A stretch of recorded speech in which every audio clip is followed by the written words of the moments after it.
వందనాలు దేవా. తిరిగి ఈ లేఖనాల నుండి కొన్ని మాటలు వినాలన్న ఆశతో మేము సిద్ధపడుతున్నాం. మమ్మల్ని బలపరచండి. మాకందరికీ అవసరమైన ప్రతి మాట మీ పరిశుద్ధమాత్మ సహాయంతో వినిపించి మీరు దయ చూపించమని, మీ వాక్యపు వెలుగులో మమ్మల్ని మేము చూసుకోగలిగే అనుభవాలు దయచేయమని కోరుతూ క్రీస్తు యేసు పరిశుద్ధ నామమున అడుగుచున్నాము తండ్రి, ఆమేన్.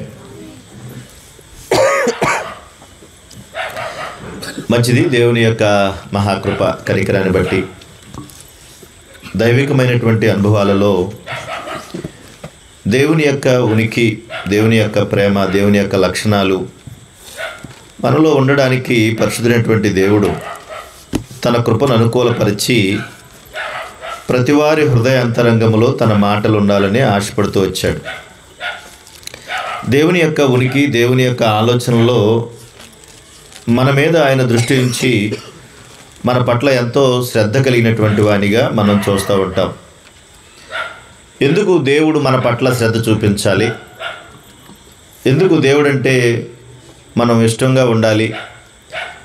దేవుని యొక్క ఆలోచనలు బట్టి ఏ విషయాలలో మనం ఆయన ఘనపరచాలి? ఎందుకు మనమంటే దేవుడు ఇష్టపడుతున్నాడు అనే విషయాలు మనము కొద్ది సమయాన్ని ధ్యానించుకుని మనము ముగించుకుంటాం. అపొస్తలుల కార్యములు చదవబడిన లేఖన భాగం నుండి అపొస్తలుల కార్యములు 17వ అధ్యాయంలో చదవబడిన లేఖన భాగాలను మనం చదువుదాం. 17వ అధ్యాయము 26, 27 వచ్చిన భాగాలలో ఉన్న సారాంశాన్ని చూద్దాం. 26, 27. మరియు యావత్ భూమి మీద కాపురముండుటకు ఆయన ఒకరి నుండి ప్రతి జాతి మనుష్యులను సృష్టించి, వారు ఒకవేళ దేవునిని తడువులాడి కనుగొందురేమోనని తన్ను వెదకు నిమిత్తము నిర్ణయ కాలమును వారి నివాస స్థలము యొక్క పొలిమేరలను ఏర్పరచెను. దేవుడు తన కృపా సంకల్పాన్ని బట్టి ఒక ఉన్నతమైనటువంటి సృష్టిని జరిగించాడు. ఈ సృష్టి కార్యక్రమాలలో ప్రతి జాతిని, భూమి మీద ఉన్నటువంటి ప్రతి జాతిని, వృక్ష ఫలాలనే కానీ, జంతువులనే కానీ, పశువులనే కానీ, ప్రకృతి అంతటినీ చేశాడు. చేసిన తర్వాత ఆ ప్రకృతి అంతట్లోనూ కూడా ఆయన యొక్క స్వరూపంలో, పోలికలో ఉన్నటువంటివి ఏవి కనిపించలేదు. కానీ దేవుడు మాత్రం వాటిని నిర్ణయించి చేశాడు. తర్వాత ఆయన అంటున్నాడు కదా, ప్రతి జాతి మనుష్యులను ఒకరి నుండి తయారు చేశాడని. ప్రతి జాతి మనుష్యులు అంటే భూమి మీద ఎన్ని జాతులు వారు ఉన్నారు, ఎన్ని కులాలు ఉన్నాయి, ఎన్ని మతాలు ఉన్నాయి, ఎన్ని ప్రాంతాలు ఉన్నాయి, వాటన్నిటిలోనూ కూడా చూస్తే చాలా దేశాలలో అనేకమైనటువంటి కులాలు, మతాలు అన్నీ కూడా కలిగి ఉన్న ప్రపంచంలో మనం ఉంటున్నాం. అయితే సుమారుగా 800 కోట్ల సుమారు ఉన్నటువంటి జనాభా అంతా కూడా, ఇంతమంది జనాభా ఉన్నా ఒకే జాతి నుండి వచ్చారు అని దేవుడు అంటున్నాడు. ఇంతమంది జనాభా ఉన్నా కూడా ఒకే జాతి నుండి వచ్చారు అంటున్నాడు. ఎందుకు? ఒకే జాతి నుండే, ఒకరి నుండి రావడం అనేది మరి చాలా విచిత్రంగా అనిపిస్తుంది. దాని గురించి ఎప్పుడు మనం ఆలోచించలేదేమో. కానీ ఆదికాండం 1వ అధ్యాయం 27 వచ్చిన భాగంలో దేవుడు ఇలా రాయించాడు. అది కూడా ఒకసారి చదవండి.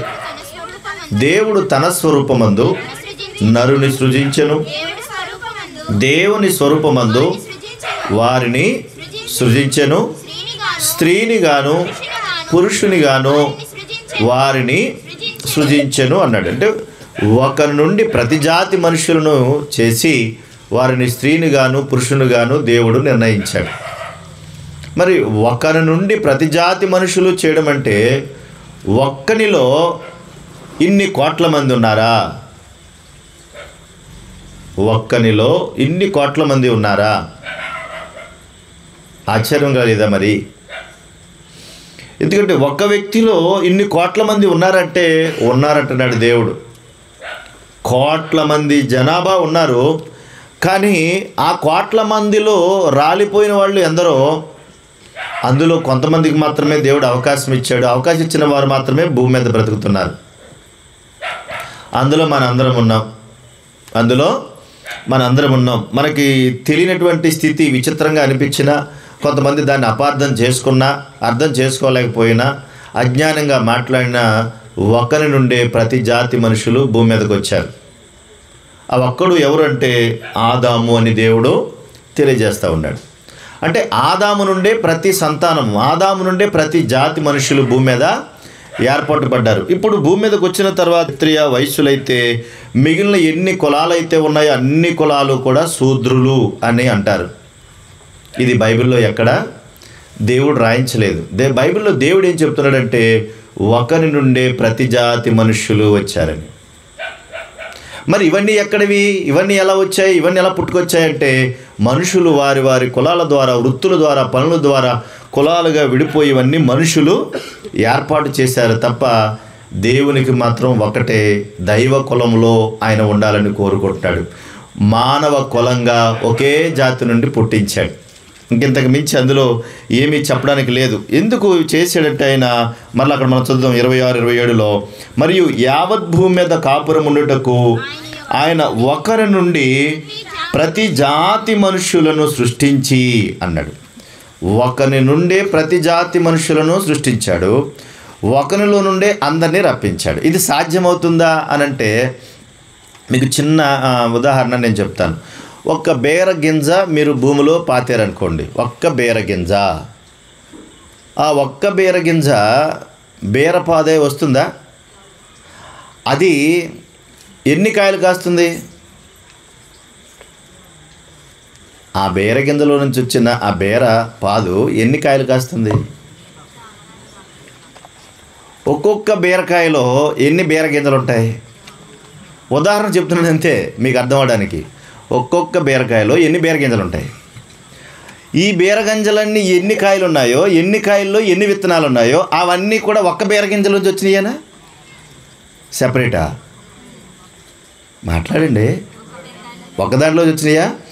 మరి విత్తనాల్లో నుంచే ఇంతలాగా దేవుడు చేసినప్పుడు మనుషులలో నుండి కూడా ఒకరి నుండి అందరినీ సృష్టించాడు ఆయన. ఒకరిలో నుండి అందరినీ చేశాడు ఆయన. ఇందులో కులమతాలకు అవకాశమే లేదు. ఇవన్నీ మనము ఏర్పాటు చేసుకున్నవి కనుక భూమి మీద ఉన్నటువంటి సుమారుగా 800 కోట్ల మంది జనాభా ఉంటే వాళ్ళందరూ కూడా ఆదాము అనే ఒకరి నుండే వచ్చారు. దేవుడు అంటున్నాడు, వారు ఒకవేళ దేవుని తడువులాడు కనుగొందురేమోనని తన్ను వెదుకు నిమిత్తము నిర్ణయ కాలమును వారి నివాసము యొక్క పొలిమేరలను ఏర్పరచెను అన్నాడు. ఎందుకు ప్రభా నిర్ణయ కాలాన్ని పొలిమేరలు నువ్వు ఏర్పాటు చేసావని ఒకవేళ అడిగితే, నిర్ణయ కాలము పొలిమేర అని అంటే ఏంటంటే మనిషి యొక్క జననము మరణము ఒక నిర్ణయాన్ని బట్టి దేవుడు ఏర్పాటు చేశాడు. అందుకే జనన మరణాలు మనుషుల చేతులు, మన చేతుల్లో లేవు. ఎవరి చేతిలో ఉన్నాయి అమ్మా? దేవుని చేతిలోనే ఉన్నాయి. అయితే మనం ఉన్న కండిషన్ బట్టి కాసేపు ఉంటాడమ్మా, కాసేపు వెళ్ళిపోతాడమ్మా, ఇంకా 10 రోజులు బతుకుతాడు. మన మనిషి యొక్క ఆ జనరల్ కండిషన్ బట్టి, ఆరోగ్య స్థితిని బట్టి మనం చెప్తాం. కానీ ఈ సమయానికే చనిపోతాడు, ఈ సమయానికే పుడతాడని ఎవరు కూడా చెప్పలేరు. డెలివరీ అవుతుందనుకోండి, ఇన్ని గడియలకు పుడతాడని ఎవరైనా చెప్పగలుగుతారా? మీరు స్కాన్ చేసినప్పుడు కూడా చూడండి, 1 వీక్ ముందు కానీ 1 వీక్ వెనకాల కానీ పుడతాడమ్మా, ఈ టైంలో వస్తాడమ్మా అని చెప్తారు. కానీ ఖచ్చితంగా ఈ డేట్ని పుడతారని ఎవరు చెప్పలేరు. కారణం ఏంటంటే దేవుడు తన స్వాధీనంలో జనన మరణాలను ఉంచుకున్నాడు. పొలిమేరలను ఏర్పాటు చేశాడు. ఎందుకు పొలిమేర ఏర్పాటు చేశావంటే, పుట్టినప్పుడైనా నా గురించి ఆలోచిస్తారా? ఒకవేళ ఎవరైనా మరణించినప్పుడైనా నా గురించి ఆలోచిస్తారా? ఏది జరిగినా అందులో కనీసం నన్ను కనుగొంటారా? అదే అని ఉద్దేశం అక్కడ రాయబడినమాట అదే. కానీ పుట్టినప్పుడు దేవుణ్ణి తలుసుకోము, చనిపోయినప్పుడు కూడా దేవుణ్ణి తలుసుకోము. పుట్టినప్పుడైనా ఒక బిడ్డను నువ్వే నాకు ఇచ్చావు దేవా నీకు స్తోత్రం అని అనరు. చనిపోయినప్పుడైనా ప్రభా ఈయన చనిపోయాడు, ఎందుకు చనిపోయాడనే ఆలోచన కూడా ఉండదు. కానీ దేవుడు మాత్రం మనము తెలుసుకోవాలన్న ఉద్దేశంతో వాటిని ఏర్పాటు చేశాడు. అందులో మొదటి మాట ఏంటంటే ఒకరి నుండి ప్రతి జాతి మనుషులను దేవుడు సృష్టించాడు. ఒకరి నుండి ప్రతి జాతి మనుషులను సృష్టించాడు. తర్వాత రెండవ మాట అదే 17వ అధ్యాయము 28, 29 వచ్చిన భాగాలు చూస్తే, మనం ఆయన యందు బ్రతుకుచున్నాము, చలించుచున్నాము, ఉనికి కలిగి ఉన్నాము, అటువలే మనం ఆయన సంతానమని మీ కవిస్వరులో కొందరును చెప్పుచున్నారు అన్నాడు. ఎవరంటగా? మనము దేవుని సంతానమై ఉండి అని రాయబడింది. రెండో మాట ఏంటంటే మనము దేవుని సంతానం. ఎవరు? ఒకరి నుండి ప్రతి జాతి మనుషులు భూమి మీదకి వచ్చారు. వీళ్ళందరూ ఎవరంటే దేవుని సంతానం. పలానా వాళ్ళ వారసత్వం, పలానా వాళ్ళ వారసత్వం అని మనం చెప్పుకుంటాం కదా. మన వారసత్వం ఎవరిదనంటే దేవునిది అంటున్నాడు ఆయన. దేవుని యొక్క వారసత్వంలో దేవుని మనం సంతానమైనప్పుడు, మనం దేవుని సంతానమైనప్పుడు మనం ఎవరిని ఆశ్రయించాలి? ఎవరితో మాట్లాడాలి? ఎవరికి చెప్పాలి? ఒక తండ్రి బిడ్డలు కొడుకు ఇంట్లో ఉన్నప్పుడు వాళ్ళు ఏదైనా వాళ్ళ రెస్పాన్సిబిలిటీ, వారి మంచి చెడ్డలు ఏంటి అని అంటే ఆ కుటుంబ యజమానివే కదా. అలాగే కుటుంబంలో ఉన్నటువంటి వారు కూడా కుటుంబ యజమానికి ఆ విషయాలు తెలియజేయాలి కదా. కనుక భూమి మీద ఉన్నటువంటి సకల మానవులు దేవుని సంతానము. మీరు నా సంతానము అని అంటే మరి సంతానమైనప్పుడు దేవుని ఎదుట ఏ విధంగా ఉన్నాం, దేవుని పట్ల ఏ విధంగా ఉన్నాం, దేవుని మీద ఎలాగ ఆధారపడుతున్నాం, మనుషులను ఆశ్రయిస్తున్నామా, దేవుణ్ణి ఆశ్రయిస్తున్నామా అనేది తెలియాలి. ఒక రకంగా చెప్పాలంటే ఒక మనిషి మరొక మనిషి భవిష్యత్తును మార్చగలడా? చెప్పండి. ఎవరైనా మనిషి భవిష్యత్తును మార్చగలుగుతారా? ఎవరైనా మార్చగలుగుతారా? మనం చాలామంది మన ఇంట్లో పరిస్థితులు బాగాలేదనుకోండి, మన ఇంట్లో ఉన్నటువంటి సంగతులని రకరకాలుగా ఉన్నాయనుకోండి, మనం వెంటనే ఎవరు జ్ఞాపకం వస్తారు? మనకి సాధారణంగా ఎవరు జ్ఞాపకం వస్తారు? జ్యోతిష్కులో, సిద్ధాంతులో ఎవరొకరు గుర్తొస్తారు కదా. ఎందుకు బాగాలేదు, ఇంట్లో ఏదన్నా శాంతి లేదు, మాకు మనశ్శాంతి లేకుండా అయిపోతుంది, ఇంట్లో అనారోగ్యాలుగా ఉంటున్నాయి, ఏం జరిగిందో ఏమో, సంథింగ్ ఏదో ఇబ్బందిగా ఉంది, ఇంట్లో ఏదో కీడు జరుగుతుంది, కాబట్టి ఈ కీడు నుంచి బయటపడాలంటే ఏ సిద్ధాంత దగ్గరకో లేకపోతే జ్యోతిష్కుల దగ్గరకో ఎవరొకరి దగ్గరికి వెళ్ళి మనం ఆ శాంతిని సంపాదించుకోవడానికి ప్రయత్నం చేస్తాం. నిజమే కదా ఇది. కానీ అలా ఒక మనిషి యొక్క జీవితాన్ని, మనిషి యొక్క భవిష్యత్తును, మనిషి యొక్క కీడు నుండి మరొక మనిషి తప్పించగలడా? కాపాడగలడా? ఎందుకనంటే మీరు అక్కడ చూడండి, అక్కడ రాయబడినటువంటి మాట ఒకసారి చదువుతాను చూడండి. మీరు 17, 28, 29లో మనము ఆయన యందు బ్రతుకుచున్నాము, చలించుచున్నాము, ఉనికి కలిగి ఉన్నాము అంటున్నాడు. మనము ఆయన యందు బ్రతుకుచున్నాము అంటే మనకు బ్రతికినిచ్చింది ఎవరు? దేవుడే. మనల్ని పోషించేది దేవుడే, మనల్ని కాపాడేది దేవుడే. మనము అడుగు తీసి అడుగు పెట్టాలన్నా దేవుని సహాయమే ఉండాలి తప్ప మనుషులు ఎవరు ఏమీ చేయలేరు. ఎందుకు ప్రభా మేము మీ యందు బ్రతకాలేనంటే మనం ఆయన సంతానం గనక, మనము ఆయన బిడ్డలం గనక, కనుక అలా బ్రతుకుతున్నారు. అటువలే మనము దేవుని సంతానమయ్యుండి మనుష్యుల చమత్కార కల్పన వల్ల మలచబడిన బంగారమునైనను వెండినైనను రాతినైనను దేవత్వము పోలి ఉన్నదని మీరు తలంచకూడదు అంటున్నాడు. నేను మిమ్మల్ని కన్నాను, ఆదాం అనే ఒక మనుష్యుని నుండి మిమ్మల్ని అందరినీ భూమి మీదకి తీసుకొచ్చాను, కాబట్టి మీరందరూ నా సంతానం. నా సంతానమైనటువంటి మీరు మరి దేనిలోనూ కూడా నా దైవత్వం ఉందని మీరు చూడకూడదు అంటున్నాడు. అది బంగారం కావచ్చు, వెండి కావచ్చు, ఏదైనా కావచ్చు, అందులో నా దైవత్వాన్ని నేను పెట్టలేదు అంటున్నారా లేదా? ఏమన్నా అంటున్నారా? బైబిల్ ఇలా కిందడిపోయింది అనుకోండి, మనం చేసే పని ఏంటి తెలుసా అని బాధ దాన్ని అప్పుడు తీసి మళ్ళీ బ్యాగ్లో పెట్టేసుకుంటాం. ఏ 500 నోటు 1000 నోటు కిందడిపోయింది అనుకోండి, ఏం చేస్తారు? జాగ్రత్తగా తీసుకుని మళ్ళీ అది ఎక్కడ చిరిగిపోద్దోనని జాగ్రత్తగా ఇలాగ నెమ్మదిగా పామి ఇలాగ అనుకుని అప్పుడు మళ్ళీ జేబులు పెట్టుకుని వెళ్ళిపోతాం. అదే బైబిల్ పడిపోతే దాన్ని దబదబ బాధేస్తాం కదా. అంటే మనము దేవుణ్ణి ఎందులో చూస్తున్నట్టు? ఎందులో చూస్తున్నట్టు? మీరు నన్ను చూస్తున్నట్ట? మరి ఎందులో చూస్తున్నట్టు? ఆ డబ్బులో చూస్తున్నట్టు. దేవుడు అంటున్నాడు, వెండిలో నా దైవత్వాన్ని పెట్టలేదు, బంగారంలో నా దైవత్వాన్ని పెట్టలేదు, ధనంలో నా దైవత్వాన్ని పెట్టలేదు. మీరు నా సంతానం కనుక నాలోనే దైవత్వం ఉంది, అదే మీరు చూడాలి. అలా కాకుండా మీరేం చేస్తున్నారంటే మనుషుల మీద ఆధారపడుతున్నారు. మనుషుల మీద ఆధారపడి మనుషుల మీద చెప్పినటువంటి సంగతులు చూసి వాటి వల్ల ఏదో జరిగిద్దని భ్రమలో ఉన్నారు మీరు అంటున్నాడు.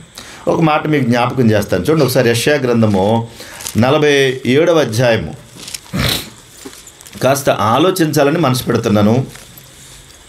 ఈ ఎవరిని ఉద్దేశించినవి కావు కానీ దేవుడు మనల్ని ఉద్దేశించి చెప్పినటువంటి మాటలే. యెషయా గ్రంథం 47వ అధ్యాయం 10వ వచన భాగం. నీ చెడుతనమును నీవు ఆధారము చేసుకుని ఎవడును నన్ను చూడడని అనుకుండివి. మనిషి యొక్క చెడు ఆలోచనలతో నిండిపోయిన మనిషి దాన్ని ఆధారం చేసుకుని ఎవడు నన్ను చూడటం లేదు అని అనుకుంటున్నాడట. అంతేకాకుండా నేనున్నాను, నేను తప్ప మరి ఎవరునూ లేవని నీవనుకున్నట్లుగా నీ విద్య, నీ జ్ఞానము నిన్ను చెరిపివేశాయి. అంటే నీవు చదువుకున్నటువంటి చదువు, నీ జ్ఞానం నీ మనసును పాడు చేసి నీ మీద ఆధారపడాల్సిన బ్రతుకును, దైవత్వం మీద ఆధారపడాల్సినటువంటి బ్రతుకు పాడు చేసుకుని నాకేంటి అనే పరిస్థితికి మానవుడు వచ్చేసాడట. అక్కడ నీ విద్య, నీ జ్ఞానం నిన్ను చెరిపేసింది. అందుకే ఎవరైనా ఏదైనా ఒక మంచి మాట చెప్పిన వాళ్ళు వెంటనే అంగీకరించలేరు. నాకు అన్నీ తెలుసు, నువ్వు నాకేం చెప్పాల్సిన అవసరం లేదంటారు. అప్పుడప్పుడు మీరు గమనించండి, నాకు అన్నీ తెలుసు, మీరు నాకు చెప్పాల్సిన అవసరమో లేదంటారు. బైబిల్ ఏమంటుందంటే అన్నీ తెలిసినవాడు బుద్ధిహీనుడు అంటాడు ప్రసంగి గ్రంథంలో. అన్నీ తెలిసినవాడు బుద్ధిహీనుడు అంటాడు ప్రసంగి గ్రంథంలో. కనుక ఈ భూమి మీద మనం తెలుసుకోవాల్సినవి మనం చచ్చిపోయే వరకు కూడా తెలుసుకుంటూనే ఉండాలండి. ఎంత తెలుసుకున్నా మనం చనిపోయే వరకు కూడా ఇక్కడ ఏం జరుగుతుందో మనం గ్రహించలేం. అంత జ్ఞానాన్ని దేవుడు ఈ ప్రకృతిలో మనందరి కొరకు చేసి ఉంచాడు. అంత గొప్ప జ్ఞానం ఉంది. కాబట్టి మనము మన జ్ఞానాన్ని, మన విద్యను ఆధారం చేసుకుంటే మనం చెడిపోతాం. ఎంతలా చెడిపోతాం అంటే దేవుణ్ణి మర్చిపోయేంత, దేవుని మహిమను దొంగిలించేంత. అందుకే దేవుడు ఒక ఛాలెంజ్ చేశాడు. ఎందుకు అలాగ అన్నానంటే చదవండి, కింద వచ్చిన మీకు తెలుస్తుంది. కీడు నీ మీదకి వచ్చును, కీడు నీ మీదకి వచ్చును, నీవు మంత్రించి దానిని పోగొట్ట జాలవు అంటున్నాడు. నీకు జ్ఞానం ఉందనుకుంటున్నావు, నీకు విద్య ఉందనుకుంటున్నావు, నువ్వు చాలా గొప్పవాడు నువ్వు అనుకుంటున్నావు కదా, కీడు నీ మీదకి వస్తుంది, కమాన్ నువ్వు పోగొట్టుకుంటావా అంటాడు. అసలు ఈ మాట చదువుతుంటే భయం వేసింది నాకు. ఇలాంటి ఆయన అంటున్నాడు, నువ్వు కీడు పోగొట్టు, నువ్వు మంత్రించి దాన్ని నువ్వు పోగొట్టుకో జాలవు, ఆ కీడు నీ మీద పడును, దాన్ని నువ్వు నివారించలేవు. నివారించగలవా? ట్రై చేయి. నువ్వు చేయగలవా? ట్రై చేయి అంటున్నాడు. భయం వేయట్లేదండి. ఈ కీడు నువ్వు తీయగలవా? ట్రై చేయి అంటున్నాడు. అంటే మనము దేవుని సంతానము, దేవునిలోనే దైవత్వాన్ని చూడాలి, ఇంకెందులోనూ దైవత్వాన్ని చూడడానికి వీల్లేదు. నీకున్న విద్య, నీ జ్ఞానము ఒకవేళ దైవత్వాన్ని తీసి ఇది నీవు అనుకుంటే నువ్వు చేయగలవేమో, ట్రై చేయి అంటున్నాడు. ఒక ఛాలెంజ్ని దేవుడు విసురుతున్నాడు. నువ్వు నా సంతానం, నేను చెప్పింది నువ్వు చేయాలన్నట్టుగా. అంతేకాదు నీకు తెలియని నాశనము నీ మీదకి ఆకస్మికముగా వచ్చును అంటాడు. ఆకస్మికముగా వచ్చునంటే చెప్పిరాదు, అది చెప్పిరాదు. అందుకే అసలు ఎప్పుడు ఏం జరుగుతుందో, ఎలా జరుగుతుందో అసలు మన ఎవ్వరికీ తెలియదు. ఈ రోజున చూడండి చాలా విచిత్రంగా ఉంటున్నాయి, మరణాలు కూడా చాలా విచిత్రంగా ఉంటున్నాయి. ఇప్పుడే ఉన్నాడండి, ఇప్పుడే భోంచేసాడండి, ఇప్పుడు దాకా బాగానే ఉన్నాడండి, ఏమైందో తెలియదండి అంటున్నారు. అంటే సడన్గా పరిస్థితులన్నీ ఒకేసారి చేంజ్ అయిపోతున్నాయి. అంతా బాగానే ఉంది అనుకునేటప్పటికీ ఒకేసారి ఒక్క క్షణంలో మనసంతా చెదిరిపోతుంది, అల్లకల్లోలం అయిపోతుంది. సముద్రపు పొంగు ఎలాగైతే పొంగుతుందో అలా హృదయం ఉప్పొంగిపోయి ఏమైపోతామో తెలియని పరిస్థితులకు వెళ్ళిపోతున్నాం. ఒక్క క్షణంలో మారిపోతుంది అంతా. ఎంత విచిత్రమైన జీవితం. కనుక నువ్వేమీ చెయ్యలేవు. అంతేకాదు నీ బాల్యము నుండి నీవు ప్రయాసపడి అభ్యసించిన నీ కర్ణ పిశాచ తంత్రములు, నువ్వు చిన్నప్పటి నుంచి నాకు జ్ఞానం ఉందంటున్నావు, నేను గొప్పవాడిని అంటున్నావు, నాకు అన్నీ తెలుసులే అంటున్నావు, నువ్వేంది నాకు చెప్పేది అని అంటున్నావు. అంటే నా గురించే కదా నువ్వు మాట్లాడుతున్నావు అని దేవుడు అడుగుతున్నాడు. నా గురించే కదా నువ్వు మాట్లాడుతున్నావు, నా గురించే కదా నువ్వు ఆలోచిస్తున్నావు, నా గురించే కదా విషయాలన్నీ చెప్తున్నావు. నువ్వు చిన్నప్పటి నుంచి అభ్యసించబోచేసినటువంటి నీ కర్ణ పిశాచ తంత్రాలు, నీ విస్తారమైన శకునములు చూపుటకు నిలుము. చిన్నప్పటి నుంచి నా మీద చాలా ప్రయోగాలు చేసావు నువ్వు. ఎవరు అడుగుతున్నారు ఈ మాట? దేవుడు అడుగుతున్నాడండి. చిన్నప్పటి నుంచి చాలా కష్టపడుతున్నావు నా కోసం, నా మాట వినపడకూడదు, నా గురించి ఆలోచించకూడదు, నా గురించి మాట్లాడకూడదు, పేక పిసికి చంపేయాలన్న కోపం ఉంది కదా నా మీద నీకు. దేవుడు అడుగుతున్న మాట, ఇంత కోపం ఉంది కదా నీకు, నువ్వు చిన్నప్పటి నుంచి నేర్చుకున్నటువంటి ఆ శకునాలన్నీ ఒకసారి నువ్వు ట్రై చేయి. ఒకవేళ అవి నీకు ప్రయోజనములేమో, ఒకవేళ నువ్వు మనుషులను బెదిరింతువేమో. నేను చెప్పే మాటలు కాదు సుమేవన్నీ, నువ్వు మనుషులను బెదిరిస్తున్నావేమో, ఒకసారి ట్రై చేయి అంటే. ప్రియులారు, ఎందుకు ఈ మాటలు చెప్తాడంటే ఆయన ప్రేమ కలిగిన వాడు. ఆ ప్రేమను బట్టి ఒకరి నుండి ప్రతి జాతి మనుషులను చేశాడు. అంతేకాదు మనము దేవుని సంతానమని గర్వంగా చెబుతున్నాడు, కానీ ఆ సంతానము చెడిపోతే చూసి బాధపడుతున్నాడు. ఎందుకు అనంటే మనుషులను ఆశ్రయిస్తూ దేవుణ్ణి ఆశ్రయించాల్సింది పోయి మనుషులను ఆశ్రయించానంటున్నాడు. నీ విస్తారమైన యోచనల వలన వలసిపోయావు. జ్యోతిష్కులు, నక్షత్ర సూచకులు, మాసచర్య చెప్పు. మాసచర్య అంటే దినాలు, నెలలు లెక్కలు చెప్తారు కదా, ఈ మాసం ఆ మాసం ఆ మాసం. ఈ మాసం కాదు, ఈ మాసం కాదు, నెలల గురించి చెప్పే ఆ మాసములు. మాసచర్య చెప్పువారు నిలబడి నీ మీదకు వచ్చినవి రాకుండా నిన్ను తప్పించి రక్షించునేమో. ఆలోచించు అంటున్నాడు. నేనేమైనా తప్పిస్తాయేమో ట్రై చేయి అంటున్నాడు. ఎందుకు అనంటే నువ్వు నన్ను ఆశ్రయించాలి, నేను కదా నిన్ను పుట్టించింది. నువ్వు నా గురించి ఆలోచించాలి, నేను కదా నీ సృష్టికర్తను. నువ్వు నా గురించి ఆలోచించాలి. ఆదాము అనేటువంటి ఒక ఆయనలో నుండి నిన్ను కదా నేను భూమి మీదకి తీసుకొచ్చింది. నువ్వు రాలేదుగా. చెప్పండి, మనంతట మనం వచ్చామంటే మనంతట మనం వచ్చే పరిస్థితులే లేవు. కనుక ఇది మనం కాస్త గ్రహించగలిగితే దేవుని యొక్క మనస్సు మనకు అర్థమవుతుంది. అందుకే కీర్తనాకారుడు అంటాడు, 118వ కీర్తన 18, 8, 9 చరణాలు కూడా చూస్తే అక్కడ ఇలా రాయబడింది. అది కూడా చదవండి తొందరగా. మనుషులను నమ్ముకున్నటి కంటే యెహోవాను ఆశ్రయించుట మేలు, రాజులను నమ్ముకున్నట కంటే యెహోవాను ఆశ్రయించుట మేలు అంటున్నాడు. అంటే ఎందుకు అంటే నువ్వు మనుషులను ఆశ్రయిస్తే వాళ్ళు నీకేమీ చేయరు. మనుషుల గురించి ఆలోచించి మనుషుల మీద ప్రయోగాలు చేసుకుంటే వాళ్ళు నీకేమీ చేయరు. మనకు సాధారణంగా చూడండి, ఏదన్నా ఉన్నటువంటి పిల్లోడికి జ్వరం వచ్చేసింది అనుకోండి, ఎందుకు జ్వరం వచ్చిందని ముందు ఎక్కడికి వెళ్ళిపోతాం మనం? అలా చూస్తేనే ఎక్కడికి వెళ్ళిపోతాం? అసలు అత్తిల్లో ఎక్కడున్నాడో సాయిబుని ఎత్తుకుపోమా? అది అత్తిలే కదా చాలామంది వెళ్ళిపోయేది. సాయిబు ఎక్కడున్నాడని గబగబా వెళ్ళిపోయి మంచి తాలిపొట్ట, దాన్ని ఏమంటారు,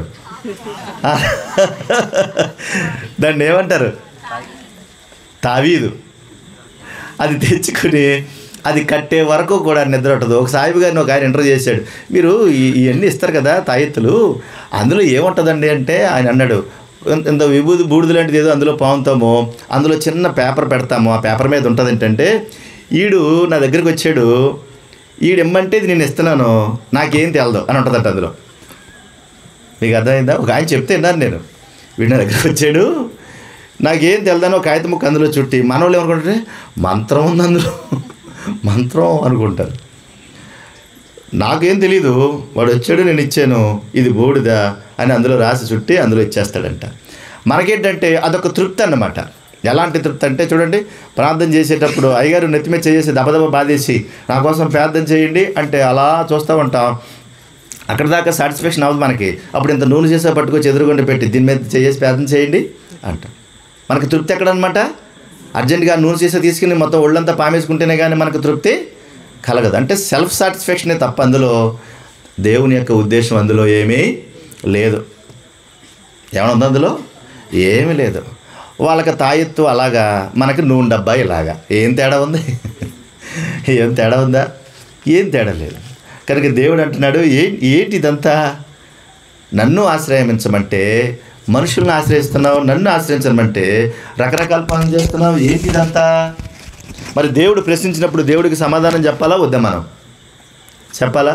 పోనీ అప్పుడు కూడా మనం విడిచిపెడతామంటే లేదు అర్జెంటుగా తెచ్చేవాడికి అది కట్టేయాలి. నేను అప్పుడప్పుడు భలే చూస్తున్నానండి, మధ్య లేడీస్లో ఎక్కువ మంది ఏం చేస్తుంటే ఒక కాలుకి నల్లది తాడు కడుతున్నారండి ఈ మధ్య. చాలామంది చూశాను నేను, చాలామందిని చూసి, మరి ఎందుకమ్మా అంటే మరి దిష్టి తగలకుండా అంటారో మరి అదేదో జబ్బు వచ్చిందంటారో తెలియదు, నల్ల తాడు కట్టేస్తున్నారండి. పెద్దోళ్ళు కడుతున్నారు, చిన్నపిల్లలు కడుతున్నారు, అమ్మాయిలకు కట్టేస్తున్నారు. ఏ అమ్మ అంటే అబ్బాయి ఏ ఆశగా ఉంటుందనండి అంటున్నారు. అది ఎందుకు కడుతున్నారో తెలియదు. నాకు ఏం డౌట్ వచ్చిందంటే, నల్ల తాడు కట్టుకున్న ప్రతి వాళ్ళు వెనకాల తాయెత్తులోంచి వచ్చిన దెయ్యాలన్నీ అలా వెంటాడుతూ ఉంటాయి అనుకుంటా. అలా చూస్తారే? మీరు కూడా కట్టుకున్నారా? ఆ నల్ల తాళ్ళలోంచి నల్ల దెయ్యాలన్నీ కూడా మొన్న స్టేజ్ మీద కొన్ని దెయ్యాలు వచ్చినాయి కదా మనకి, వచ్చినాయి కదా, అలా దెయ్యాలు వెంటాడతాయి అన్నమాట. అలా తెచ్చుకున్నారన్నమాట. అది వారి యొక్క ఆలోచన విధానంలోంచి వచ్చింది, కానీ అందులో దేవుని యొక్క ఉద్దేశాలు ఏమీ లేవు. అందుకే మనం ఎవరిని ఆశ్రయించబట్టినాడు? దేవుని ఆశ్రయించబట్టినాడు. ఎవరిని నమ్ముకోమంటున్నాడు? దేవుని నమ్ముకోమంటున్నాడు. మనుషులను నమ్ముకుట కంటే యెహోవాను ఆశ్రయించుట మేలు అంటున్నాడు. మనం దేవుణ్ణి ఆశ్రయించడం మానేసి మనుషులను ఆశ్రయించడం మొదలుపెట్టాం. ఇది చాలా తప్పు. అందుకే దేవుడు దుఃఖపడతా ఉంటాడు. అంతేకాదు, మనము రకరకాల ఆలోచనలతో ఉన్నప్పుడు దేవుడు భలే విచిత్రంగా అన్నీ మనకు అవసరమైన ప్రతి మాట ఆయన చెప్తూ ఉంటాడు. ఆయన 17వ అధ్యాయం అపొస్తలుల కార్యములు 3వదిగా అపొస్తలుల కార్యములు 17వ అధ్యాయం 24వ భాగంలో ఇలా రాయబడి ఉంది. జగత్తును అందలి సమస్తమును నిర్మించిన దేవుడు తానే ఆకాశమునకును భూమికిని ప్రభువైనందున హస్తకృతములైన ఆలయములలో నివసింపడు అన్నాడు. మూడవది ఏంటంటే, దేవుడు హస్తకృతములైన ఆలయాలలో నివసింపడు అంటున్నాడు. ఏంటి ఈ మాట మా ఉద్దేశము? దేవుడు ఎందుకు ఈ మాట రాయించాడంటే, అయ్యో మీరు నన్ను గురించి ఏదేదో మీరు ఆలోచిస్తూ ఉన్నారు. నేను ఎలా అంటానంటే, జగత్తును అందలి సమస్తమును నిర్మించిన దేవుడు తానే ఆకాశమునకును భూమికిని ప్రభువు అన్నాడు. ఆకాశానికిని భూమికిని ప్రభువు అన్నాడు. ఆకాశానికి భూమికి ప్రభు అయినటువంటి నన్ను మీరు చూడకుండా మీరు నా కొరకు ఏదో చేయాలన్నటువంటి ఉద్దేశంతో మీరు చేస్తూ ఉన్నారు. అందుకే బైబిల్లో ఇలా రాశాడు ఏమిటంటే, రాజులు మొదటి గ్రంథము 8వ అధ్యాయము 27వ భాగాన్ని చూడండి ఒకసారి. రాజులు మొదటి గ్రంథము 8వ అధ్యాయము 27వ భాగాన్ని చదువుదాం. నిశ్చయముగా దేవుడు ఈ లోకమందు నివాసము చేయుడు. ఆకాశములు సహితము నిన్ను పట్ట జాలవు అంటున్నాడు. ఎవరు చెప్తున్నారు ఇది? జ్ఞాని అయినటువంటి సొలొమోను గారు దేవుని పరిశుద్ధాత్మ ప్రేరేపణతో రాస్తూ అంటాడు, నువ్వు ఈ లోకములో నివాసం ఉండలేవు, ఎందుకంటే ఆకాశములు నిన్ను పట్టజాలవు అంటాడు. నిన్ను పట్టజాలవు. ఎందుకు పట్టజాలవు దేవా అని అంటే, అపొస్తలుల కార్యములు 7వ అధ్యాయం 47వ భాగంలో అదే పరిశుద్ధాత్మ దేవుడు ఇలా రాయించాడు. అది కూడా చదవండి.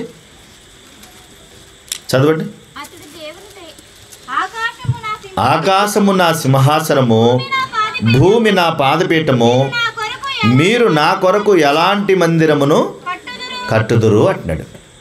నేను ఆకాశమునకును భూమికిని ప్రభువును. ఆకాశము నా సింహాసనం, నేను కూర్చునే చోటైతే, భూమి నా పాదపీఠము, నేను కాళ్ళు పెట్టుకునే చోటు, మీరు నా కొరకు ఎలాంటి మందిరాన్ని కడతారు అంటున్నాడు. అంటే దేవుడు ఏమంటున్నాడంటే, నేను హస్తకృతములలో నివసించను. అంటే మనుషులుగా మీరు కట్టిన వాటిలో నేనుండను. మనుషులుగా మీరు కట్టిన వాటిలో నేనుండను అంటే మనం ఏమేమైతే దేవుడు ఉన్నాడని చెప్పి ఏవైతే మనం కడుతున్నామో అందులో నేను ఉండనని దేవుడు అంటున్నాడు. అది పెద్ద మందిరమైనా, పాలరాతి మందిరమైనా, ఏసీ మందిరమైనా, 10 కోట్లు ఖర్చు పెట్టినటువంటి పెద్ద చర్చి అయినా సరే అందులో నేను ఉండను అని దేవుడు అంటున్నాడు. అదేంటి ప్రభువా అలా అంటావు? ఇంత కష్టపడి కోట్లు ఖర్చు పెట్టి, లక్షలు ఖర్చు పెట్టి ఇల్లు చేస్తూ ఉంటే అందులో ఉండనంటావు ఏంటంటే, అవును నేను అందులో ఉండనంటున్నాడు ఆయన. మనం ఏమనుకుంటామంటే, అందులో ఉన్నాడు అనుకుని మనం అన్ని దేనికి చేస్తాం? సేవ ఆ మందిరానికే చేస్తూ ఉంటాం. అంటే అందులో దేవుడు ఉన్నాడని మనం తలస్తూ ఉంటాం. నేను అందులో ఉండనని ఆయన అంటున్నాడు. అదేంటి ప్రభు, మరి ఎక్కడ ఉంటావు నాయన నువ్వు?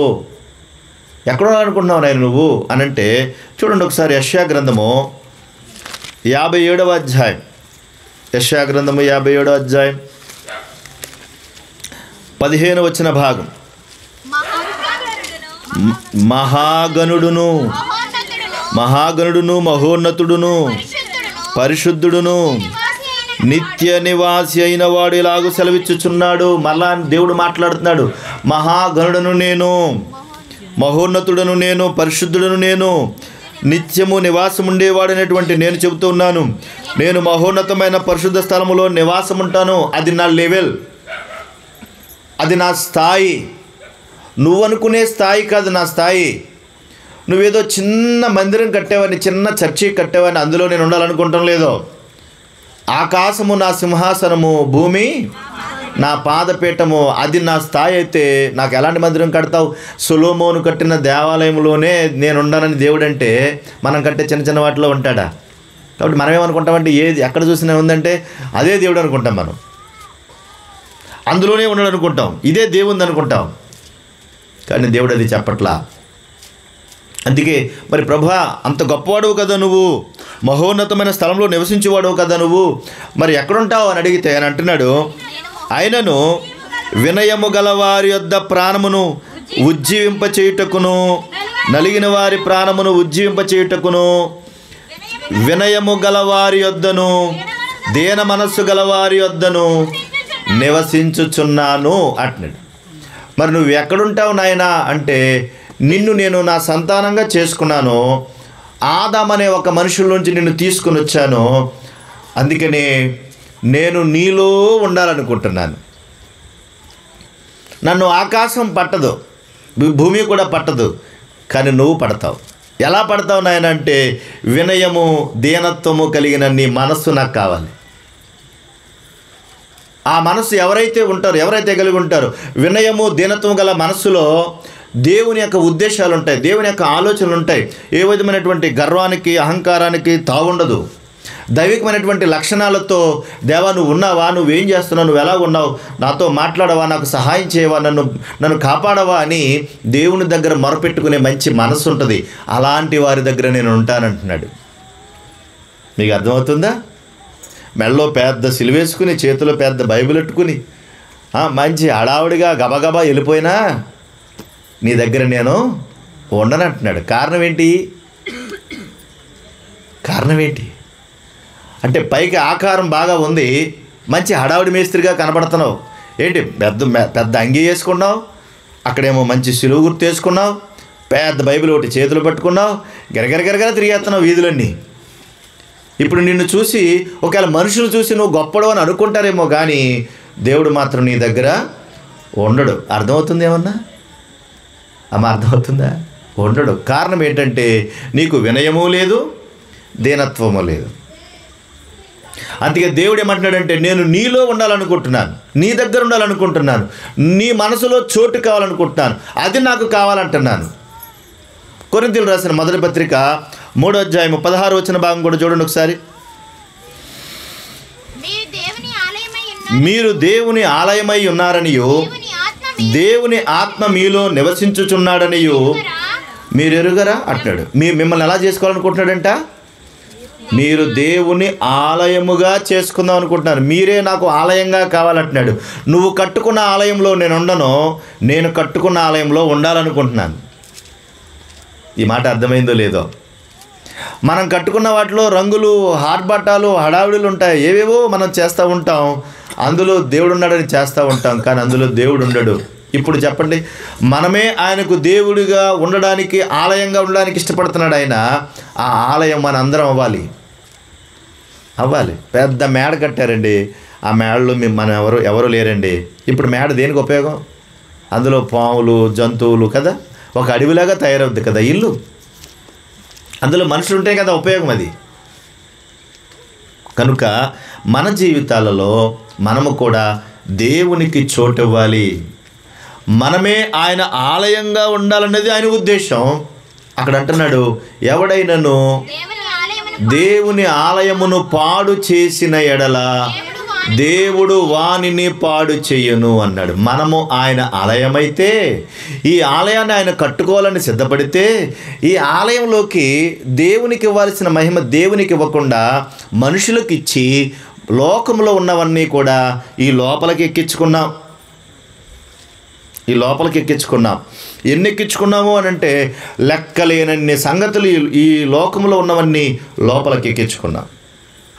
అందుకే మనకి సాటి మనిషిని ప్రేమించే గుణం కలగటం లేదు, ఎదుటివారి గురించి మంచి ఆలోచనలు కలగట్లేదు, అందరినీ వ్యతిరేకించడం, దూషించడం, నీకు నచ్చకపోయినా కూడా ఎదుటివారి యొక్క ఓర్చుకునేటువంటి స్థలం లేకపోవడం, నీ లోపల ఇష్టానుసారంగా నువ్వు బ్రతకడం, ఇది దైవికమైనటువంటి లక్షణాలకు విరుద్ధం. కారణం ఏంటంటే, దేవుని యొక్క ప్లేసును దొంగిలించడం వల్ల, దేవునికి చోటు ఇవ్వకపోవడం వల్ల నీ ఆలయాన్ని నువ్వే పాడు చేసుకుంటున్నావని దేవుడు అంటున్నాడు. నేను దేవునికి ఆలయంగా ఉండాలన్న మనసు పోయి దేవునికి ఇవ్వాల్సిన చోటు వేరే ఎవరికో ఇచ్చేసాం మనం. అది సమస్య తెచ్చిపెట్టింది. ఆ సమస్యలోనే ఇరుక్కుపోయి ఇదిగో ఇలా చిక్కుకుపోయాం. ఇక్కడ రాయబడింది, తిమోతికి రాసిన మొదటి పత్రిక 3వ అధ్యాయం, 2వ పత్రిక 3వ అధ్యాయం, తిమోతికి రాసిన 2వ పత్రిక 3వ అధ్యాయం మొదటి 2 వచనాలు చదువుదాం. ఒక్కరు చదవండి అంతే. అంచె దినములలో అపాయకరమైన కాలములు వచ్చిన నువ్వు తెలుసుకో. ఎందుకు అనంటే మనుషులు స్వార్థప్రియులు అన్నాడు. చూడండి, మనుషులు అంటే దేవునికి ఆలయముగా మనం ఉంటే అందులో స్వార్థం అనేది చోటు ఉండదు. కనుక దేవుడికి ఇవ్వాల్సిన ప్లేస్ ఇవ్వకపోవడం వల్ల లోపలికి ఏమొచ్చి పడింది? ఇప్పుడు స్వార్థప్రియులు అని చూసారా, స్వార్థమంతా లోపలికి వచ్చింది. అందుకే నువ్వు వేరు, నేను వేరు, నీ మతం వేరు, నా మతం వేరు, నీ కులం వేరు, నా కులం వేరు, నీ ప్రాంతం వేరు, నా ప్రాంతం వేరు. ఇవన్నీ బాగానే చెప్పావు. నువ్వు నిల్చున్న భూమి, నేను నిల్చున్న భూమి ఒకటేనా? నువ్వు పీల్చే గాలి, నేను పీల్చే గాలి ఒకటేనా? నువ్వు త్రాగే నీరు, నేను త్రాగే నీరు ఒకటేనా? నువ్వు ఏ కిరణ కొట్టుకడికి వెళ్ళి అన్నీ పట్టుకొస్తున్నావు, ఆ కిరణ కొట్టు భూమి మీద పండియేనా? ఆ కిరణ కొట్టుడియా? అవి భూమి మీద పండియా? ఒకటే గాలి పీల్చుకుంటున్నాం, ఒకటే ఆహారం తీసుకుంటున్నాం. భూమి మీద ఉన్న సమస్తము కూడా దేవుడు చక్కగా అందరికీ సమానంగా ఇచ్చాడు.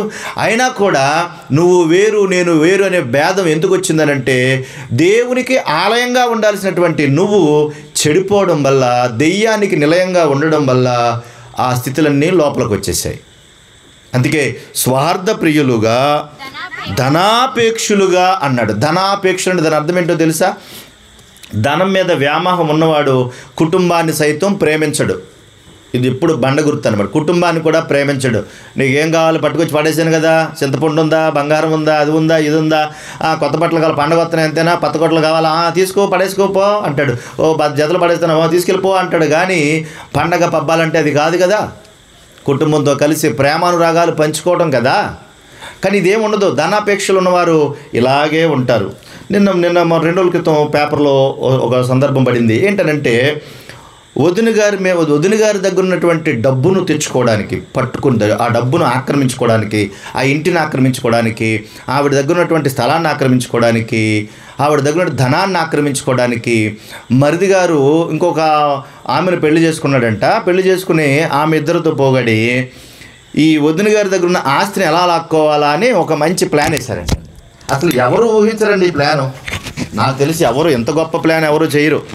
అంత బాగా ప్లాన్ చేశాడండి. ఎంత బాగా ప్లాన్ చేశాడంటే, వదిన గారు కొత్త బిల్డింగ్ కట్టుకుంటుంది, దానికి కొన్ని డబ్బులు కావాలి, కొంత సరుకు కావాలి అని వదిన గారికి ఫోన్ చేసి అన్నాడంట, ఇదిగో నువ్వు ఇల్లు కట్టుకుంటున్నావు కదా వదిన, కనుక నీ కోసం నేను కొన్ని చక్కబెట్టడానికి సిద్ధపడుతున్నాను, కొంత సరంజామా కొన్ని సరుకులు పంపుతున్నానని చెప్పి ఒక పెద్ద బాక్స్ పంపించాడంటండి.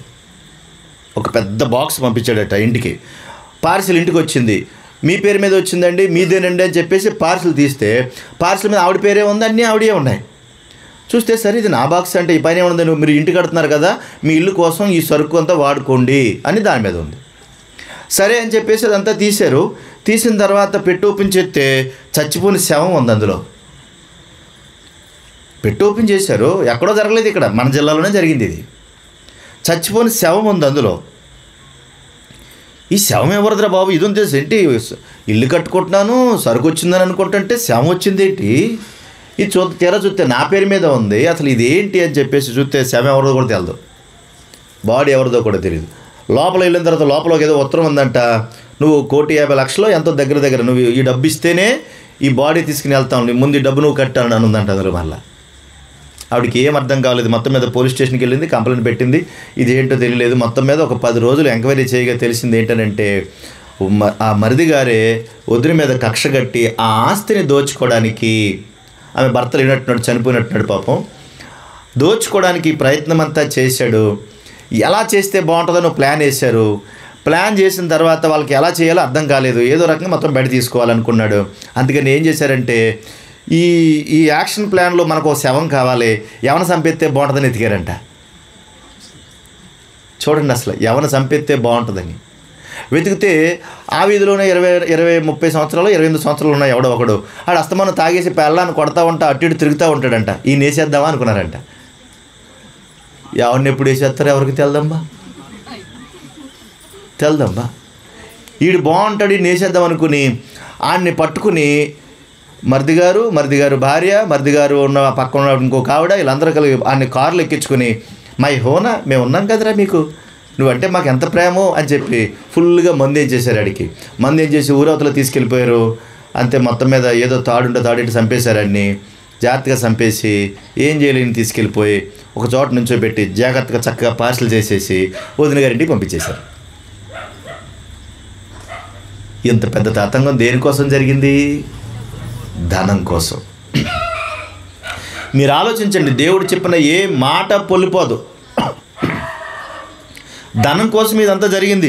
అందుకే అంచె దినములలో అపాయకరమైన కాలములు వచ్చాయి. ఏం జరుగుతుంది అక్కడ? మనుషులు స్వార్థప్రియులు, ధనాపేక్షులు, ఏం చేస్తారంటమ్మా? బింకములాడువారు, అహంకారులు, దోషకులు, తల్లిదండ్రులకు అవిధేయులు. అంటే ఈ మాటలన్నీ చెప్తుంటే నచ్చట్లేదు.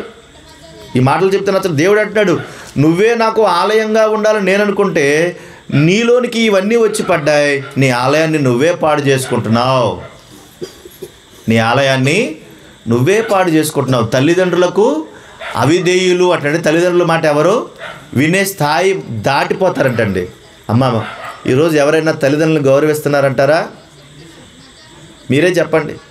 తల్లిదండ్రులైన ఓ తల్లిదండ్రులారా, తల్లిదండ్రులు కలిగిన తల్లిదండ్రులారా, తల్లిదండ్రులను ప్రేమించే గుణం ఉందా? ఆ గుణం ఉందా? ఎక్కడుంది? నీ తల్లి నువ్వు చూడాలని ఎవడన్నా చెప్పాడు అనుకోండి, మాకు తెలుసులే, నువ్వు చెప్పలేడు, మాకు చెప్పలేడు. నువ్వు తీసుకెళ్ళి మీ ఇంటికి పెట్టుకో, నువ్వు తీసుకెళ్ళి మీ ఇంటికి. ఓ అమ్మో, ఎంత పౌరుషం వచ్చేస్తుంది. ముసలమ్మలు కాని ముసలమ్మలారా, మీరు కూడా ఒకరోజు ముసలమ్మలు అవుతారా? అవకుండా ఉంటారా? మీరు ఆలోచించాలి. ధనాపేక్షలో పడి తల్లిదండ్రులకు అవిధేయులుగా ఉండి, కృతజ్ఞత లేనివారుగా ఉండి, అపవిత్రులుగా ఉండి, అనురాగరహితులుగా ఉండి, అతిద్వేషులుగా ఉండి, అపవేదుకులుగా ఉండి, అజింద్రిత్యంతో ఉండి, క్రూరులు, సజ్జన ద్వేషులు. అంటే సజ్జనం అంటే మంచిది. సజ్జన ద్వేష అంటే మంచివారిని ద్వేషిస్తారు. ఎవడైనా బాగుంటే వాడి గురించి చాలా ఎక్కువగా ఆలోచిస్తారు. ఎవడైనా మంచిగా బ్రతుకుతుంటే వాడిని చూడలేరు. ఈ గుణాలన్నీ లోపలికి వచ్చేసేంటండి. ద్రోహులు, మూర్ఖులు, గర్వాంధులు, దేవుని కంటే ఎక్కువ సుఖానుభవం ఎక్కువగా ప్రేమించేవారు, పైకి భక్తి గల వారి వలె ఉండి. ఇవన్నీ బైబిల్లో దేవుడు రాయించాడు. కారణం ఏంటో తెలుసా? నాయనా, తల్లి, నా కుమారుడా, నా కుమార్తె, నువ్వు నా సంతానం. నాన్నా, నువ్వు నా సంతానం. నేను ఆదాము నుంచి నిన్ను తీసుకుని వచ్చాను. నువ్వు నా సంతానం. నువ్వు నా సంతానం అయి ఉండి నేను నిన్ను ఆలయంగా చేసుకుందామంటే నీ లోపలికి ఇవన్నీ తెచ్చుకున్నావు నాయనా. అందుకే నా బాధ అంతా అని తండ్రి చెప్తున్నాడు. మన కళ్ళు ఎదురుగుండా ఇవన్నీ జరుగుతున్నాయి కూడా. ఎంత భయంకరమైన ప్రమాదకరమైన జీవితాన్ని ఇప్పుడు మనం బ్రతుకుతున్నామో ఆలోచించాలి. అందుకే మరణించే లోపే ఇవన్నీ మనం తెలుసుకోవాలి. ఎందుకంటే చరణం, మరణం ఈ రెండు ఎవరి చేతిలో ఉన్నాయి? దేవుని చేతిలో ఉన్నాయి. కానీ ఇక్కడ జీవించాల్సినటువంటి జీవితం మాత్రం మన చేతిలోకి దేవుడిచ్చాడు. ఆ రెండు ఆయన చేతులు పెట్టుకున్నాడు. ఇక్కడ ఎలా బ్రతకాలో మాత్రం మనకే ఇచ్చాడు. ఎందుకంటే ఆయన స్వాతంత్రం కలిగిన వాడు, ఆయన ప్రేమ కలిగిన వాడు కాబట్టి మనకు స్వతంత్రాన్ని ఇచ్చాడు. ఇదిగో, ఇది తింటే మంచిది, ఇది తింటే బాగుపడతావు, ఇది తింటే చెడిపోతావు, ఇగో ఇలా చేస్తే బాగుంటావు, ఇక ఇలా చేస్తే చెడిపోతావు. మంచి చెడ్డలు వివేచించేటువంటి జ్ఞానాన్ని కూడా మన కళ్ళెదురుగుండా పెట్టి మీరు ఇలా బ్రతకండి నాన్న అని చెప్పాడు. అంత ప్రేమ కలిగిన వాడు ఆయన. కారణం ఏంటంటే నువ్వు నాకు ఆలయంగా ఉండాలి, నేను నిన్ను ఆలయంగా చేసుకుందాం అనుకుంటున్నాను.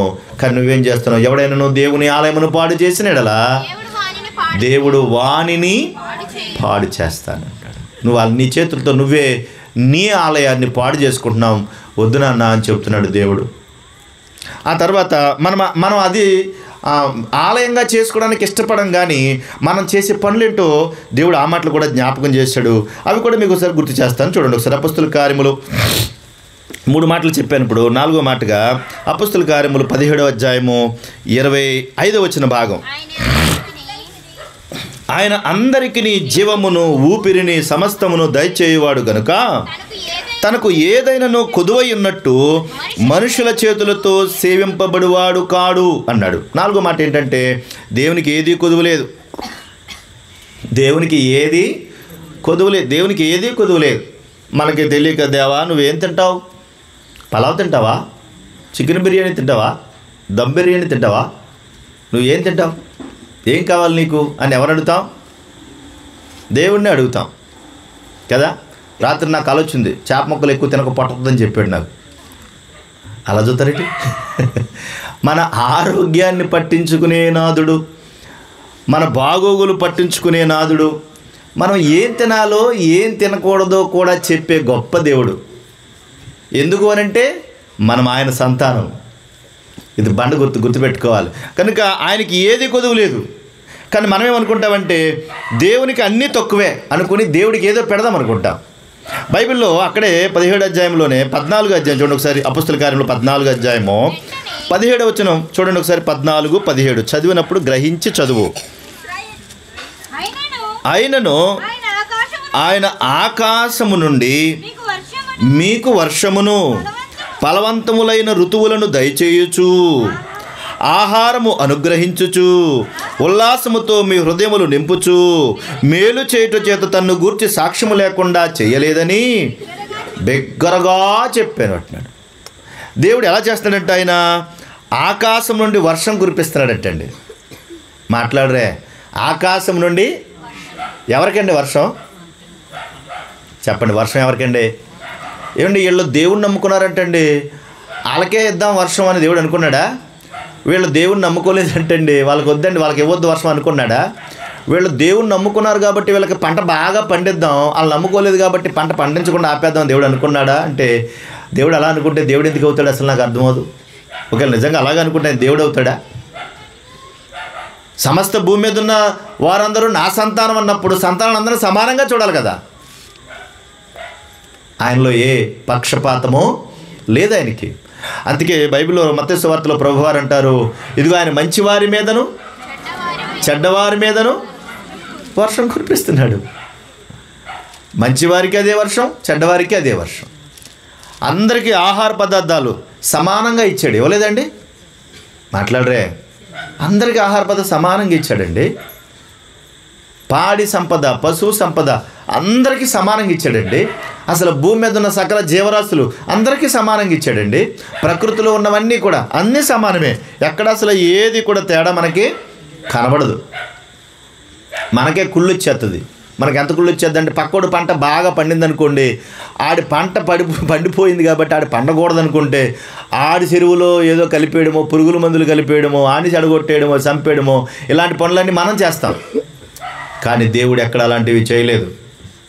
ఆయనకి ఏ పక్షపాతము లేదు. అందరికీ ప్రేమ కలిగిన వాడైన, అందరినీ ఒకేలా చూస్తున్నాడు ఆయన. చెడ్డవారి మీద ఆయన ప్రేమే, మంచివారి మీద కూడా ఆయనకి ప్రేమే. కారణం ఏంటంటే, నువ్వు నా సంతానం, నువ్వు ఒప్పుకున్నా ఒప్పుకోకపోయినా నువ్వు నా బిడ్డవి, నువ్వు నా కుమార్తెవి, నా కుమారుడివి. అదే ఆయన ప్రేమ. ఎంత ప్రేమ కలిగిన వాడండి. ఒకే తండ్రి తన బిడ్డలను ఒకేలాగా చూడలేని పరిస్థితులు ఉన్నాయి. ఇప్పుడు ఇద్దరు అన్నదమ్ములున్నా కూడా తమ్ముడిని చూస్తాడు, అన్నగారిని చూడడం, అన్నగారిని చూస్తాడు, తమ్ముడిని చూడడం. తల్లిదండ్రులకే అంత లోపాలు ఉన్నాయి, కానీ దేవుడికి మాత్రం లేదు. మీరు ఆలోచించాలి. మనుషుల్లో ఇంత స్థితి ఉన్నప్పటికీ దేవుడు అంటున్నాడు, అన్నీ నీకు ఇచ్చాను, ఆహారం నీకు ఇచ్చాను, సమృద్ధిగా ఇచ్చాను. కానీ నువ్వేమనుకున్నావంటే, నాకేదో లోటు ఉందనుకుని నాకు పెడదాం అనుకుంటున్నావు.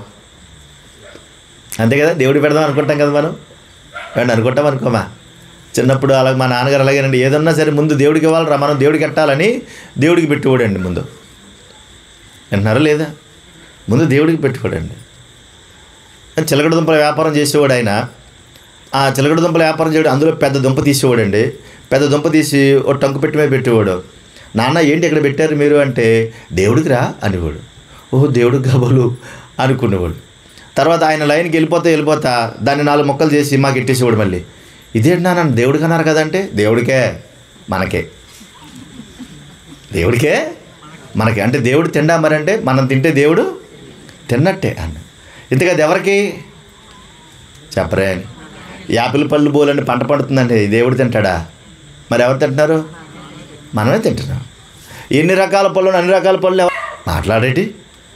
ఓ పని చేయండి, ఒక 100 యాపిల్కాయలు దండ చేసి నా మెడలో వేసేయండి.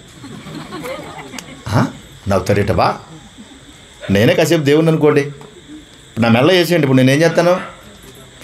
ఎందుకు ఆయన చెబుతున్నాడండి బాబు, గొప్పగా చెప్తున్నాడు, గొప్పగా చెప్పాడు నిజంగా. యాపిల్ ఫోన్ ఉంది కదండి, యాపిల్ ఫోన్ అంటండి, ఆ లోగో ఎలా వచ్చింది అని అంటే ఒక ఆయన చెబుతున్నాడండి. ఒక ఆయన అంట స్వామీజీ దగ్గరికి వెళ్ళాడంటండి. స్వామీజీకి ఒక యాప్లికాయ ఇచ్చాడంట. ఆ యాప్లికాయను స్వామీజీ చూసి అని కొరికి ఆయనకి ఇచ్చేసాడంట. అప్పుడు సగం ముక్క పోయింది కదా, అదే యాపిల్ లోగో అంటండి. బాగుందా? బాగుందా? బాగుందా? అంటే ఎంత విచిత్రంగా మనుషుల యొక్క నిర్మాణం ఉంటుందో మీరు ఆలోచించాలి. మనుషుల పద్ధతులు ఎలా ఉంటాలో ఆలోచించండి. కాబట్టి రేపు నుంచి ఒక్కొక్క వారంలో ఒక్కో దండ వేయండి అమ్మా. రోజు యాపిల్ పండు నేను తినలేను, అందుకని ఒక రోజేమో యాపిల్ పళ్ళు వేసారనుకోండి, ఒక రోజు దానిమ్మకాయలు వేయండి. ఏమేస్తారా? మీకు అర్థమవుతుందా? నాకు ఏమీ కొదువ లేదు. ఎవరంటారు ఈ మాట? అమ్మా ఎవరంటారు ఈ మాట? దేవుడు అంటాడండి, నాకు ఏమీ కొదువు లేదు. నాకేదో కొదువు ఉందని మీరు అనుకుంటున్నారేమో, కానీ నేను మీకేం చేశానంటే సమస్త ఋతువులను, ప్రకృతిలో ఉన్న ఫలాలను, ఫలవంతములైనటువంటి ఋతువులను మీకు ఇచ్చాను. మీకు కొంచెం ఇంకో మాట జ్ఞాపకం చేస్తాను.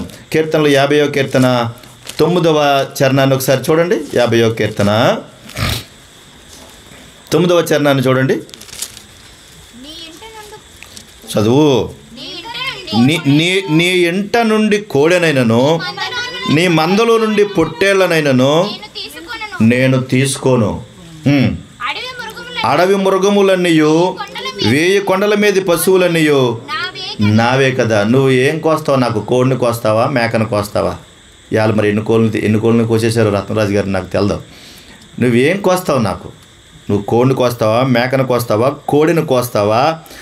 అడవి మృగములన్నీయు, 1000 కొండల మీద పశువులన్నీ నీ అనుకుంటున్నావా? గొర్రె నువ్వు పుట్టించావా, మేక నువ్వు పుట్టించావా, కోడి నువ్వు పుట్టించావా? ఇవన్నీ నావే కదా.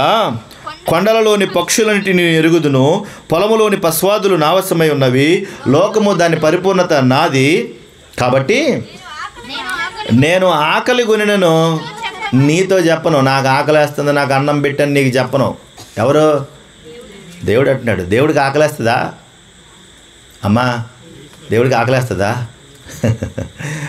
అరే నాకు ఆకలేసిన నీకు చెప్పను.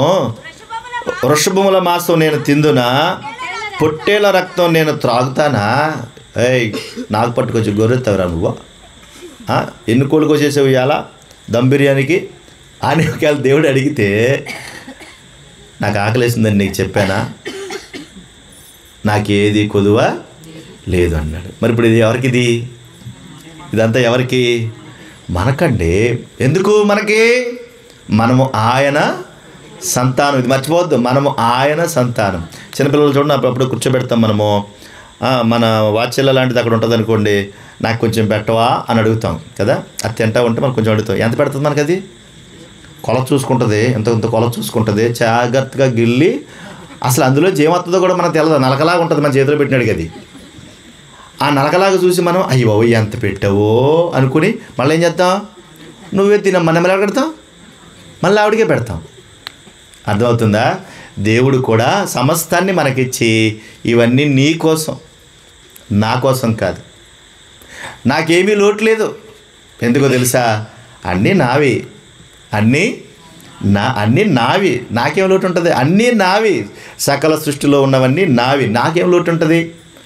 నువ్వు పని చేయాలి. కాకపోతే మరి ఇవన్నీ నీకు ఇచ్చాను కదా, నువ్వేం చేయాలా? అక్కడ ఉంది చూడండి, అక్కడ దేవునికి స్తుతియాగము చేయుము, మహోన్నతికి నీ మొక్కుబడులు చెల్లించుము. నాకు స్తోత్రాలు చెప్పు, నాకు మొక్కుబడులు ఇవి, నాకు స్తోత్రాలు చెప్పు. అర్థమవుతుంది తల్లి? నేను అన్నీ నీకు ఇచ్చాను, నువ్వేం చేయాలా? నాకు స్తోత్రాలు చెప్పు. దేవా, ఈ ఆహారం నాకు ఇచ్చావు తండ్రి, నీకు స్తోత్రాలు. మంచి ఋతువులను ఇచ్చావు, ఆహార ఫలాలను ఇచ్చావు, పంటలను ఇచ్చావు, పశు సంపద ఇచ్చావు, పాడి సంపద ఇచ్చావు. ఇదంతా నీదే కదా దేవా, నీకు స్తోత్రాలు అని చెప్పు. నీ మొక్కుబడులు చెల్లించు. మరి ఆకలి లేదన్నావు కదా ప్రభా, మళ్ళీ మొక్కుబడి అంటావు ఏంటి నాయనా అంటే, అవును నాకు మొక్కుబడులు కావాలి. ఎందుకు ప్రభా? నువ్వేం చేసుకుంటావు మొక్కుబడులు? నువ్వేం చేసుకుంటావు అంటే యేసుక్రీస్తు వారు ఇలా చెప్పారు. చూడండి ఒకసారి, మత్తయి సువార్త 25వ అధ్యాయం 34. త్వరగా సమయం అయిపోతుంది. 25:34. మత్తయి సువార్త 25:34. అప్పుడు రాజు తన కుడివైపున కూర్చున్న వారితో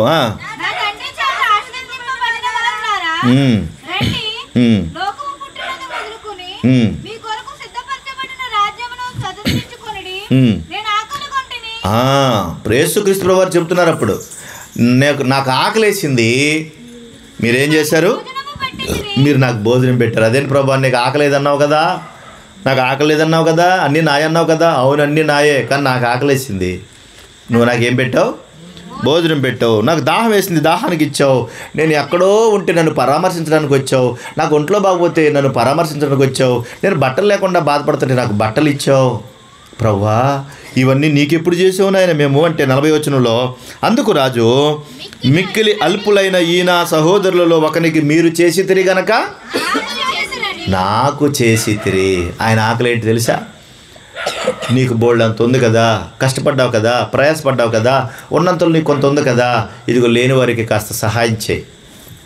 పేదవారికి ఆకలితో బాధపడుతున్నారు, కొంచెం గుప్పుడు మెతుకులు పెట్టు. బట్టలు లేక బాధపడుతున్న వారికి కాస్త వాళ్ళకి బట్టలు ఇవి. తొడిగిందే అది చీకిపోయే వరకు కూడా చచ్చిపోతావు ఇంతకలగా, అప్పుడు కూడా వదలవా దాన్ని? అంటే కొన్ని ఎన్ని సంవత్సరాలైనా కానీ అది చీకిపోయినా కూడా చాలామంది వదలరండి, దాన్ని వదలరండి. ప్రభు అంటున్నాడు, ఇదిగో వాళ్ళకి చేస్తే నాకు చేసినట్టే, వాళ్ళ ఆకలి తీర్చితే నా ఆకలి తీర్చినట్టే, వాళ్ళకి బట్టలు ఇస్తే నాకు ఇచ్చినట్టే. అదే నా ఆకలి, నాకేమీ కొదువు లేదు, సమస్తము నీ చేతికిచ్చింది నేనే, కాబట్టి నువ్వు ఇది చెయ్యాలి అంటున్నాడు. మత్తయి సువార్త 5:6. ఇది నువ్వు ఎందుకు చేయాలంటే, ఎందుకోసం చేస్తే మంచిదంటే, నీతి కొరకు ఆకలి దప్పులు గలవారు ధన్యులు, వారి తృప్తి పరచబడదు. ఇది నువ్వు చేసావనుకో, నీకు తృప్తి కలుగుతుంది, నువ్వు మంచిగా ఉంటావు, నీ ఆలయాన్ని నువ్వు కట్టుకుంటానికి బాగుంటుంది, నువ్వు సహాయం చేయాలి అన్నాడు. అర్థమవుతుందా ప్రియులారా? దేవుని యొక్క ఉద్దేశాలలో ఎందుకు పనికిరనటువంటి విధంగా బ్రతుకుతున్న ప్రతి వారిని మీరు నా సంతానము అని చెప్పాడు, నాకు ఏది కొదువు లేదు అని చెప్పాడు, నేను నిన్నే ఆలయంగా చేసుకుందామని అంటున్నాడు, మీరు అందరూ నా సంతానం అంటున్నాడు.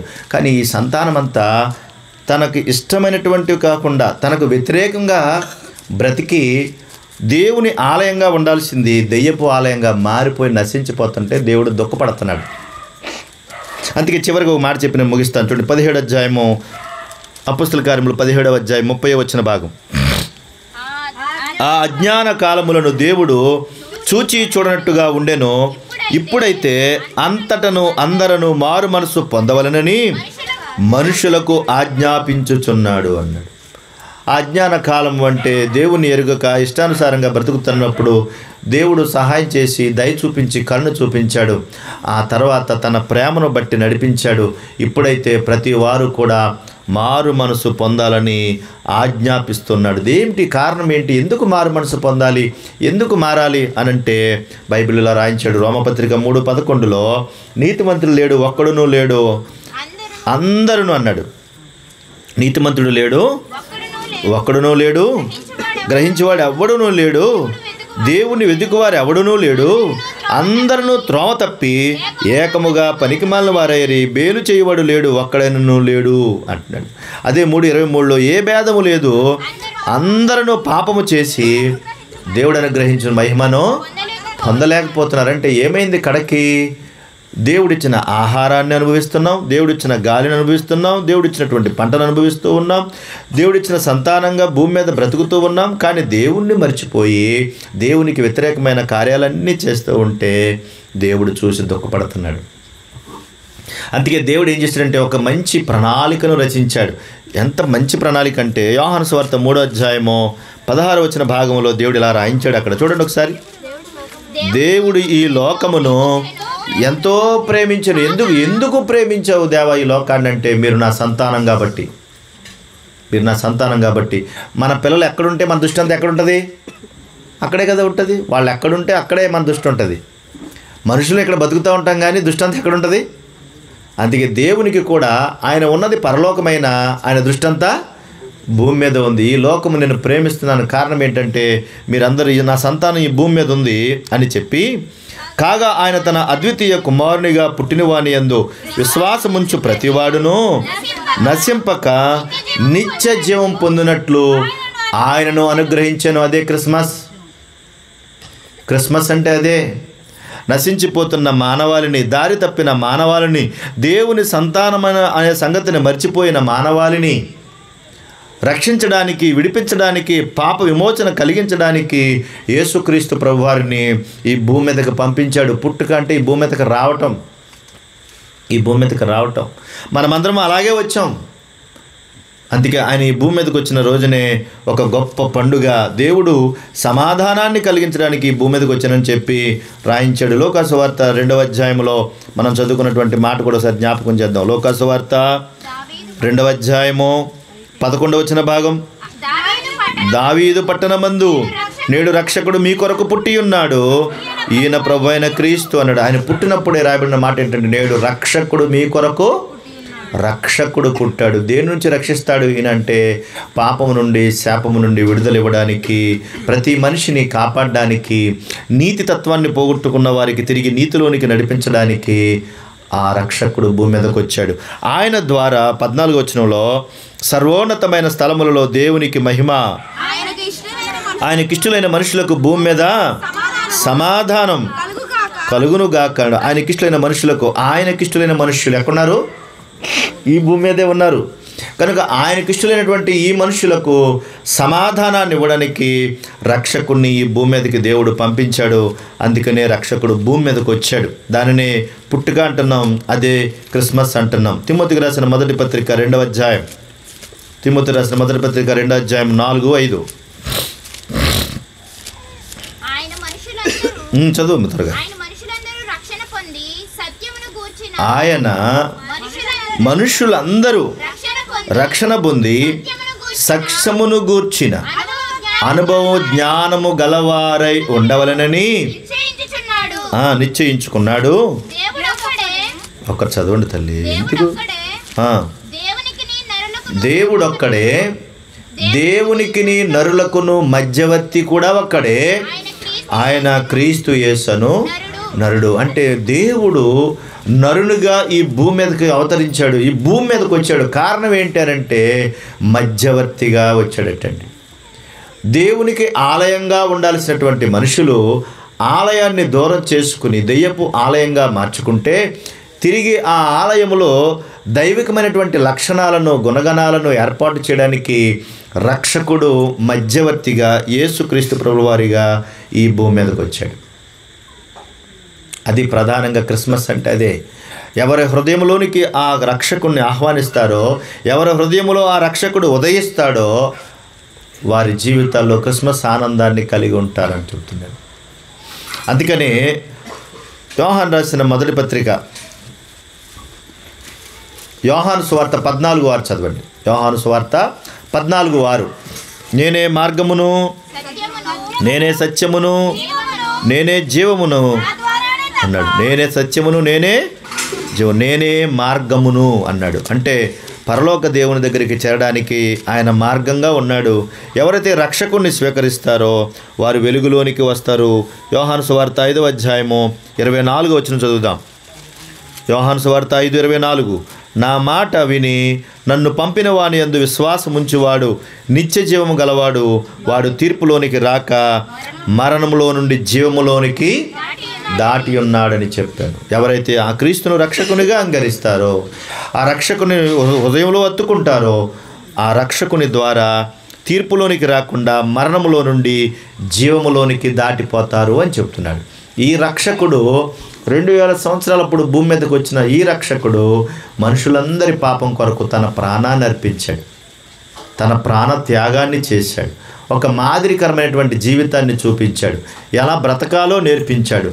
హృదయంలోనికి అంచె దినాలలో రాకుండావన్నీ లోపలికి వస్తే భూమి మీదకి వచ్చిన తర్వాత ఎలా బ్రతకాలో బ్రతికి చూపించాడు. అందుకే యేసుక్రీస్తు యొక్క లక్షణాలు, సుగుణాలు ప్రేమించేటువంటి వారు దేవుని చిత్తానుసారంగా మారు మనసు పొందుతారు. మారు మనసు అంటే చెడిపోయిన హృదయాన్ని తిరిగి మరలా మార్చుకోవటం, చీకటిలో ఉన్నటువంటి హృదయాన్ని వెలుగులోకి నడిపించుకోవటం. అలా చేసుకోవడానికి మధ్యవర్తి అయినటువంటి యేసుక్రీస్తు మనకు దారి చూపించే ఒక నాదుడుగా ఉన్నాడు. కనుక ఈ క్రిస్మస్, ఈ కూడిక ద్వారా నీ హృదయం ఎక్కడుందో ఆలోచించు. ఆయన అంటున్నాడు, నువ్వు ఆదాము సంతంలో నుండి వచ్చావు, ఒకరి నుండి ప్రతి జాతి మనుషులను భూమి మీదకి పంపించాను. నువ్వు నా సంతానము, నాకు ఏమీ కొదువు లేదు, నేను నీ కొరకు సమస్తాన్ని చేశాను. కానీ నువ్వు చేయాల్సింది ఏంటంటే నా కొరకు నువ్వు మారు మనసు పొందాలి, నీ ఆలోచన నీ ఉద్దేశాలను మార్చుకోవాలి, మానవత్వం కలిగి మానవత్వం నుండి దైవత్వంలోకి నువ్వు ఎదగాలి. ఇది నా కోరిక అని యేసుక్రీస్తు ప్రభువారు ప్రాణత్యాగం చేసి ప్రతి వారికి రక్షణ మార్గాన్ని చూపించారు. అదే నిత్య జీవం. కనుక ఈ నిత్య జీవం నీకు కావాలని నువ్వు కోరుకుంటే, ప్రభు వైపు చూడడానికి నీ మనసు అంగీకరిస్తే, ప్రభువా ఇప్పటి వరకు నాకు క్రిస్మస్ ఆనందం లేదు, ఏదో నామకార్థంగా అలా బ్రతికేశాను, భూమి మీద ఇదే జీవితం అనుకున్నాను, అసలు నువ్వు ఎక్కడున్నావో నాకు తెలియదు, కానీ నాకు అర్థమైంది ప్రభువా, నాకు సహాయం చేయండి అని నువ్వు అడిగితే తప్పకుండా దేవుడు నీ హృదయంలోనికి కూడా వస్తాడు. కనుక